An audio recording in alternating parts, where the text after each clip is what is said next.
नमस्कार, मी ऋषिकेश ढाणे. आज आपण आपल्या ड्रॅगन फ्रूटच्या प्लॉटमध्ये आहोत. आपण बघतोय की सगळी फुलं वगैरे मोठ्या साईजमध्ये आलेली दिसतायत.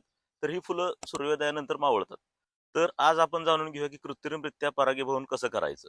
तर आता आपण बघतोय की वरती हे परागकण आहेत.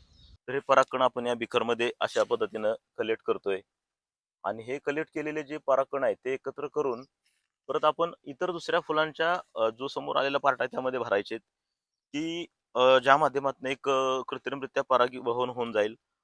मागच्या वर्षी पण या पद्धतीनं आपण एक्सपेरिमेंट केलेला होता आणि त्याच्या माध्यमातून असं जाणवलं, की कृत्रिमरित्या केलेल्या परागीभवनामुळे दर्जा, उत्पादन परत यामध्ये चांगली सुधारणा आपल्याला दिसून आली.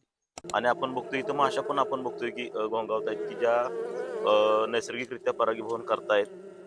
नैसर्गिकरित्या परागीभवन व्यवस्थित होण्यासाठी खरं तर आपण तीव्र रासायनिक कीटकनाशक, बुरशीनाशक, तणनाशक यांचा वापर कमी केला पाहिजे. धन्यवाद.